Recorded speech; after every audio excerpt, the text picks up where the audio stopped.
نیکی کرنا آج کے زمانے میں مشکل ہو چکا ہے، برائی کرنا اور برائی کو فروغ دینا آج کے زمانے میں بڑا عام ہو چکا ہے اور بڑا آسان ہو چکا ہے۔ ہم ڈائریکٹلی بات کرتے ہیں شادی بیاہ کی۔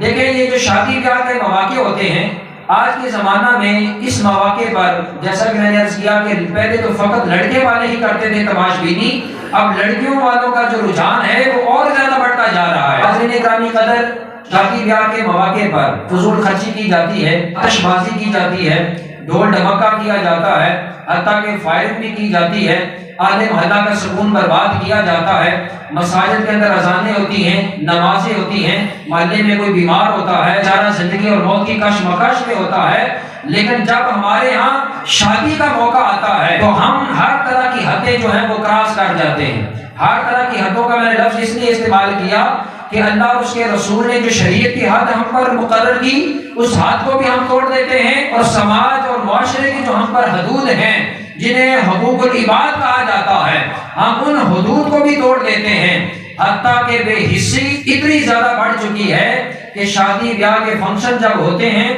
مہندی کی رسم ہوتی ہے یا دیگر رسومات جب ہوتی ہیں، آتش بازی اتنی زیادہ فروغ دی جاتی ہے کہ اگر محلے کا کوئی غریب انسان، کوئی بیمار انسان، کوئی حالات کا مارا ہوا آ کر منت اور سماعت بھی کرے تو آج کے زمانے میں بے حسی اتنی بڑھ چکی ہے کہ اس بیچارے کی منت اور سماعت کو بھی قبول نہیں کیا جاتا۔ سبب کیا ہے؟ وجہ کیا ہے؟ یہ چند ایک قابل اصلاح باتیں ہیں جس پر میں نے بھی غور کرنا ہے اور ہم سب نے غور کرنا ہے، اور یہ ہمارا فریضہ بھی بنتا ہے۔ ابھی لوگ شادی بیاہ کے مواقع پر اس طرح کی فضولیات کرتے ہیں، آتش بازیاں کرتے ہیں، فیرنگ کرتے ہیں، یا دوسرے طریقے سے آپ تھوڑا سا آگے نکل جائیں، سارے معاملات آپ جانتے ہیں، وہ سب جب کرتے ہیں،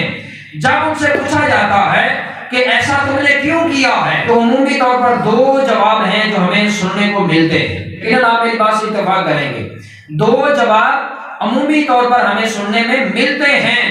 ایک جواب ہمیں یہ ملتا ہے، اور بھائی ساڑی تے شادی ہے، اللہ معاف کرے، ساڑی کیڑا کوئی فوت کی ہوئی ہے جڑا اسی ملاداں کروائیے، ساڑی کیڑا کوئی فوت کی ہوئی ہے جڑا اسی ملاد کرائیے، ساڑی کیڑا کوئی فوت کی ہے، ساڑے تے کیڑا کوئی ایسا عذاب آ گیا ہے کہ جڑا اسی جناب اتنے سپارے پڑھان لگ جائیے، یہ تسبیحاں پڑھان لگ گئی، شادی ہے، شادیاں کیڑا روز روز ہونی ہیں۔ یہ جواب ہمیں یہ ملتا ہے۔ اس جواب کو بھی پہلے تھوڑا سا سمجھ لیتے ہیں۔ ہمارے معاشرے کے اندر وہ احمق، وہ نادان اور وہ بے وقوف لوگ کہ جو شادی کے مواقع پر یاد کرتے ہیں، بے بہا پیسہ ضائع کرتے ہیں، آتش بازی کر کے، ڈھول ڈھمکا کر کے، اور رات کے آخری لمحات تک اپنا بھی لوگوں کا بھی سکون برباد کر کے، جو اللہ کو بھی، اس کے رسول کو بھی اور اللہ کی مخلوق کو بھی، انسانیت کو بھی تکلیف دے کر اور ان کی ناراضگی مول لے کر جب یہ جواب دیتے ہیں کہ ہماری تو شادی ہے، خوشی کا موقع ہے، کون سا فوت کی ہوئی ہے جو ہم یہ کرنے لگے،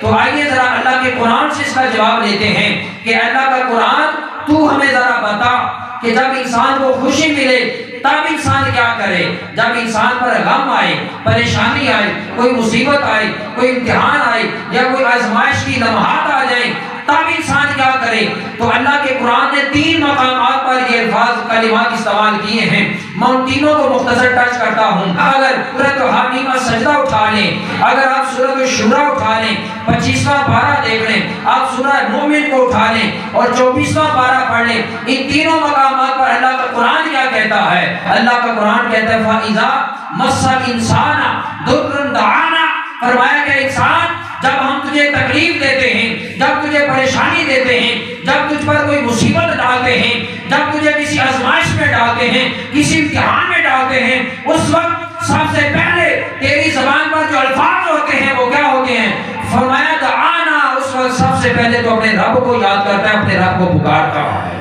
سب سے پہلے تو اپنے رب کو بلاتا ہے، اپنے رب کو پکارتا ہے، اپنے رب کے سامنے ہاتھ اٹھاتا ہے، آہو پکار کرتا ہے، گریہ زاری کرتا ہے، آنسو بہاتا ہے، اور فرمایا کہ ثم اذا خولناہ نعمتا منا،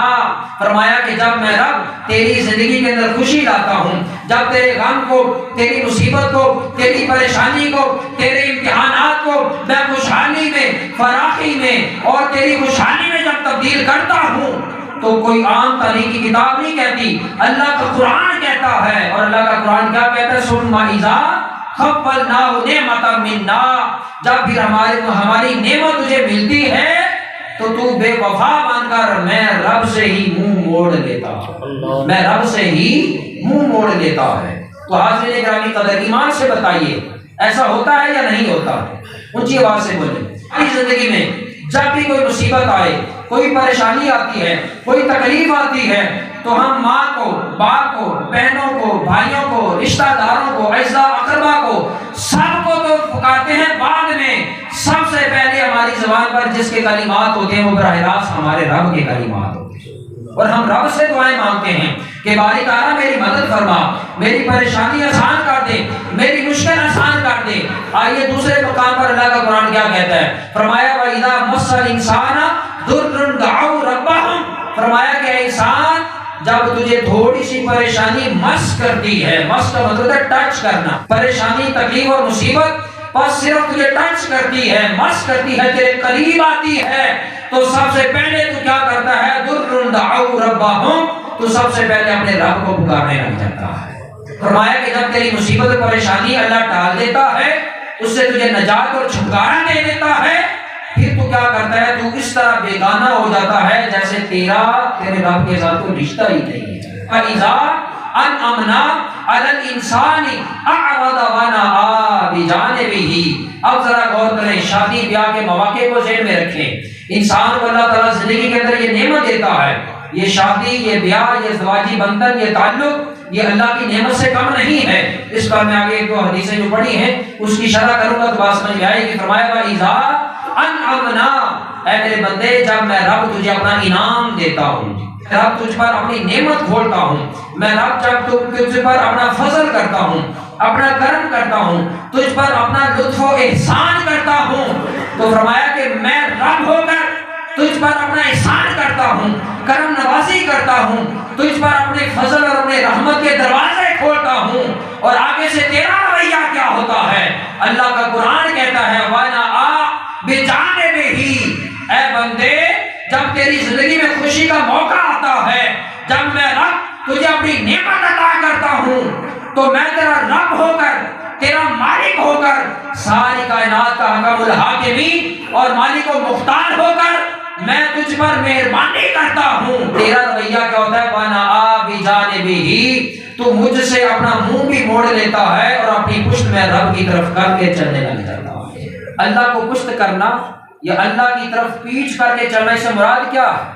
تو مفسرین اکرام نے لکھا اس سے مراد یہ ہے کہ اے انسان جب تجھے زندگی میں اللہ خوشی کا موقع دیتا ہے، جب اللہ تجھے انعام دیتا ہے، اس وقت اللہ کو پشت کر کے چلنا اور اللہ سے منہ موڑ لینا، اس سے مراد یہ ہے کہ اس خوشی کے موقع پر تو ہر وہ کام کرتا ہے جو کام اللہ کو بھی ناراض کرتا ہے اور اللہ کے رسول کو بھی ناراض کرتا ہے۔ اب ان آیات قرآنیہ کو ذہن میں رکھیں،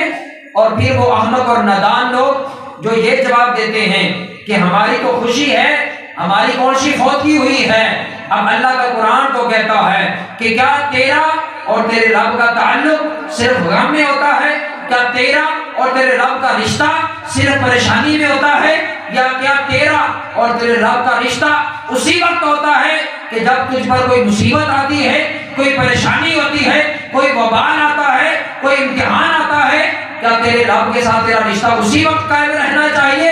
نہیں، ایک ہی دنیا کے اندر رشتہ ہے، ایک ہی تاریخ انسانی میں رشتہ ہے جو ہر وقت، ہر لمحہ، ہر لحظہ، ہر سانس کے اندر قائم رہنا چاہیے، اور وہ رشتہ ہے اللہ اور بندے کا رشتہ۔ دنیا کے سارے رشتے ٹوٹ سکتے ہیں، دنیا جہاں کے سارے بندھن ٹوٹ سکتے ہیں، لیکن اللہ اور بندے کا جو محبت کا رشتہ ہے وہ نہیں ٹوٹ سکتا۔ اب ایک لمحہ کے لیے کمزور بھی ہو جائے تو انسان کسی کھاتے کا نہیں رہ جاتا۔